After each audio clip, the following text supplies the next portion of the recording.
Welcome to the Own Your Best Life podcast. I'm May Emson, your host, leadership and mindset coach. Here, we talk all things spiritual, mindset, business, leadership, and wellness for the modern seeker who wants to align their life with purpose and inspiration. We'll cover career changes, stress management, meditation, energy, intuition, and more. Each episode holds spiritual and practical tools to help you live a life of your wildest dreams without getting burnt out along the way. Ready to live a life on your own terms? This is the Own Your Best Life podcast. Welcome, friends, to episode number 216 of the Own Your Best Life podcast. If you feel like you've been stuck in a rut and you are wanting something to change, this podcast is for you. We are in the back to school, back to schedules, back to work rush. And when all of this collides, everything can seem so overwhelming. And we don't know when and how we will get all the things we need to get done. We just know that we will. And one of the biggest things that will change the game for you in the remainder of the year is to figure out how you want to handle all of this change. With routines coming back into place, this is the perfect opportunity to try something new.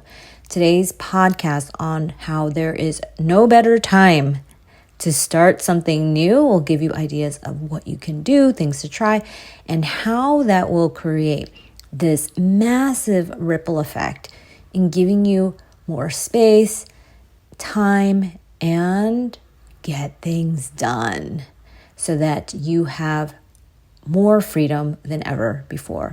We are all creatures of habit. I know that it is super easy for all of us to hop back into the same exact routines that we've always used and just move forward at lightning speed. And when you are in this place of knowing that you have so much to do, so little time to do it between all the different priorities in your life and the upcoming demands at work, it will feel like life is racing and we can barely catch up. And many of these demands are also things that we've wanted in our life. Maybe we got the promotion or the job, or we suddenly have copious amounts of time with the kids. Maybe we got the thing that we wanted in our kids' routines and the activities that they get to do.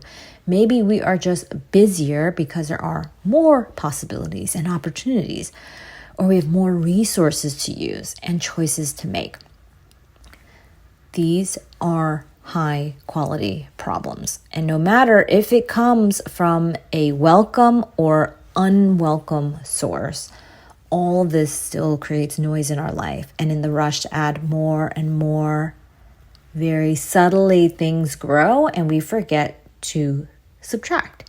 And this subtraction process isn't just one of taking everything away that brings you joy. What we're talking about is asking ourselves how much life would change if we truly made bigger changes to the way we spend our time, the way we think, the food that we eat, the places that we go, and the people with whom we interact. You can tell so much about a person when you look at their schedule. How we spend our time is how we create our lives. The days add up to the weeks, that add up to the months, that add up to the quarters, and then years. And when we repeat the same things that don't serve us over and over, this is how time keeps moving. And we feel like nothing has changed about our problems. We're still stressed. We still have the Sunday scaries. We still feel strapped financially. We still feel like we're overworking without enough time to truly decompress. Or we feel like things are fine, but we're just not hitting that next breakthrough that we know is available. And there are things that we may need to handle differently. And this is why we want to try something new. I also get that it's scary to try something new because it's not always going to save us time or create more money or energy in the short run. This is the same reason why we don't delegate to people when we are leaders, whether it is at home or at work. Or we don't give people a chance to try something new. And then we resent them for not doing the things and being as helpful. So we have to see all of this, these relationships, these situations that we're in. This is a longer game. This means that in the short run, this new thing that you're doing may not seem clear to you exactly how it's benefiting you right now. Yet this new thing that you're pursuing is more about learning than it is about the short-term results. And this is why when you're doing your day-to-day routine, scheduling things, creating plans for your teams, your home life, yourself, you want to include some aspect of testing. You want to be running new things in parallel to the things that are solid and work well. And so how do we do this? How we do this is that we actually come up with new ideas and strategies that don't feel like they're completely random or coming from nowhere, but are going to help us. And we are more than willing to try new things when we know that they will work. So what we do to ensure that we get closer to more things working is focus on the skills of true prioritization and decision making. So this is part of the program in my Spiritual Achiever coaching experience. We work through a planning process that helps you understand what it is you want over the course of this next year. And as we start to reverse engineer what it is that you want and how it will break down into your years, your quarters, your months, your weeks, and days, when we do this, you start to automatically create a version of your life that includes this new version of you, or this new idea or way of working and living. And often the people that I work with tend to have a lot of hopeful outlook about their future. They're doing pretty well, and they know that the work they do actually creates results. And so they want to focus and invest time and energy into their thinking, into who they think they are, their identity, their leadership, their skill sets in designing and expanding and changing their thinking, because they know that all of these energetic shifts in these relationships that they are creating with themselves and others around them are going to have so much impact for the rest of their lives. And so this new version of you is the version of yourself that is already there. It is not necessarily something you haven't felt or seen before.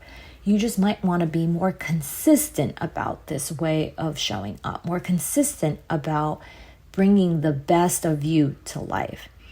And one specific example is that many of my clients want to do bigger trips with their families. They really want to create these magical experiences with them.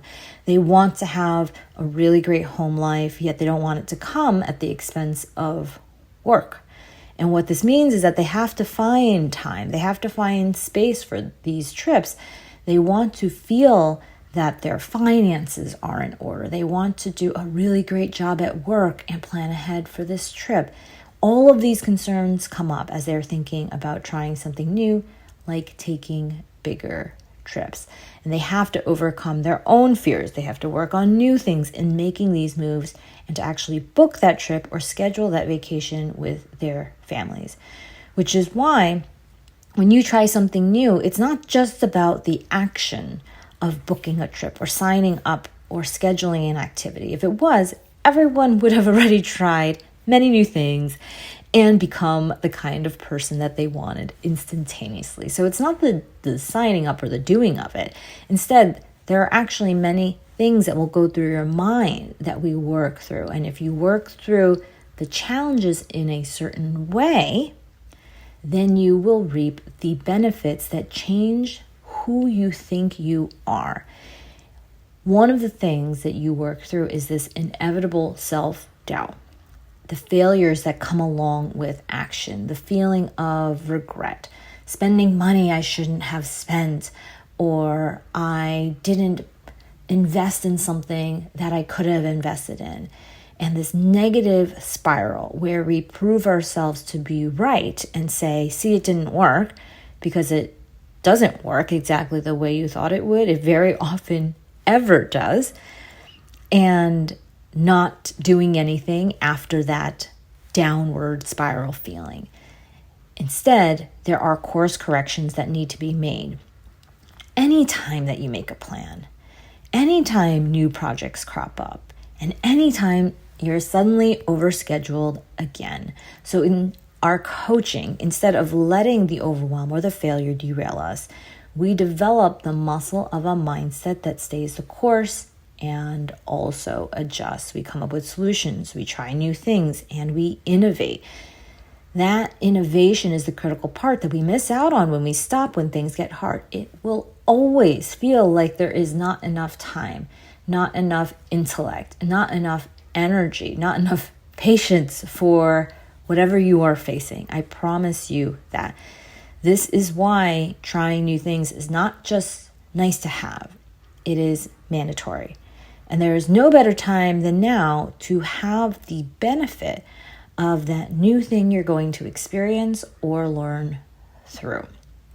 This is all about getting in lots of reps. Like when you go to a gym, you are getting reps and you're doing things more than once. You're training yourself to have a certain level of strength or flexibility. And if we don't get our reps in, we won't expect to see us break through. So trying and starting new things is accepting that change is a part of our life. It is accepting that you have something more inside of you to give, to learn, to grow, and then to develop. And it's not that you have to work harder. You are only just making a course correction or trying something different, using the same energy you would have put towards feeling bad about maybe what's going on now, or doing the same exact thing that you're doing today. And many people stop changing because they think that they are at the end of their life, that because they've had time under their belt, they're not willing to try new things now. You are not at the end of your life. And even if you were, you still have an infinite amount of potential to embody a version of yourself that you truly believe is available to you. There are many versions of yourself. You are not this one-dimensional being. And you get to experience more of what the world has to offer with more awe, richness, with more depth and range of emotions. Many of us fear the deep range of emotions that we truly have. And often new things will bring up lots of different emotions as well. And when you think about this expansion of yourself, whether it is exploring the world, deepening your spirituality, finding more stability and peace in your life, or creating impact in the world, maybe it feels small or maybe it feels massive in terms of the impact. You have all of this in you, and it's probably more compelling and rich than you realize. And often we hold back. We hold back on trying new things when we think that the cost of change is not worth the benefit that we will receive. And this is why we work through a prioritization process. It is easy to change and start random things in your life, but you want to know what will be true drivers of joy, success, fulfillment. We create these success parameters and a personal strategy map that aligns to who you are and are unique to your individual lifestyle goals and your career needs. No one has the same exact past experience that you do. And no one has the same exact vision and thoughts that you do, which is why we don't want to do what everyone else is doing for the sake of trying something new. We are in a moment now where we know the way we are working or the way we're living is not going to be sustainable forever. We've seen how the world changes on a dime. And especially if you are in a time in your life where you have work and family demands, they will constantly seem to be hitting a peak and maxing out your capacity. And even if you don't feel maxed out, we know that different ways of working are needed because we have different schedule, roles, demands on our time. Things shift always. And the shift and the change that we want to make in trying new things is to realize that trying something new is our lifeline forward. Trying something new isn't the scary dead end. Trying something new is a process. It's a habit. It's a way forward of handling situations. And when we embrace this process and when we start to understand that this process of trying new things is a practice, we realize that we're building a skill. You're building the skill of adapting to responding appropriately to a situation. And we need the skill because there are constant requests for you to hurry up and figure something out at work that has never been done before, or to make a new demand be met at home.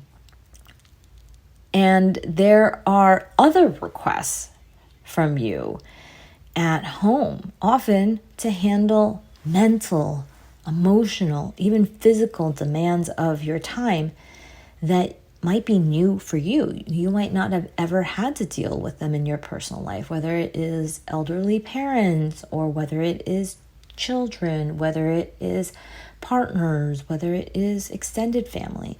You will have moments of personal crisis where something big is happening in your life and you need the space, you need the time, you need the mental capacity to work through them. And this is why we want to have a practice of trying new things, of iterating and working towards something while keeping on going. And this is why you are now listening to this podcast, thinking about, well, what's next for me? And I want to invite you to see that what's next is a choice. As you start to move through life each day, you have a choice. When you decide to try something new, you're committing to the skill of more acceptance and peace, seeing that trying new things means that you're growing through the inevitable changes. You're committed to being a student of life, a student of your work, a student of your business, a student of your family, a student of your relationships, and a student to seeing what are the actual needs that arise every single day. And this is how we become more present. When you don't decide to try new things, you aren't building this muscle of trying new things, of getting more reps in. And as a result, you will likely stay in the valley of despair longer. And this valley of despair occurs in every single process of change at the inevitable moment, which always happens, where things get hard, where things don't work the way we thought they would be working. When we get stressed, wishing things were better, resisting why life is happening like this. And the way out of the valley of despair is to innovate, to try something new. And that means innovating and moving forward. It may seem hard to believe at the time, but that one more attempt to try something new will create a situation where this challenge ends up working for you. And instead of staying in the valley of despair, where you feel that you are repeating the same struggles, whether it is at home or at work with the same conversations, the same workload stresses, and the same results, you can actually choose a different way. Trying new things actually is the skill of navigating change, problem solving, helping yourself and other people through transitions, being a change agent and an actual leader that believes in the underlying capacity for people to learn, to adapt, including your own. And this is a really powerful shift in how you show up. I will tell you this story. The other day, I was doing back to school night with my daughter, and they put some brain teasers out on the table for the parents to look at, to try to solve while they're finding their kids' seats and sitting at the desk that their kids normally sit at, and reading the little things that the kids are writing for them. And I didn't take a lot of time on the brain teaser because there was a lot going on with the teacher speaking, and I was listening to what she was saying. But there was a moment where she asked us to see if we could solve it. And if we can, then you can, compare notes with your kids because they'll be asked the same brain teasers. And so there were two of them, and I just started with one and worked on it and found an answer. And I remember thinking to myself that I thought that this was an important skill, but I couldn't figure out why. And then as I started thinking through this, because it seems a little random, right? These brain teasers aren't necessarily directed at learning this one skill per se of math or reading. But what I realized was the way that I go about it is I iterate. I try one thing, I try another thing, I try another thing, but it feels like this fast brain clicks in kind of process where you just dig in and you try to solve something.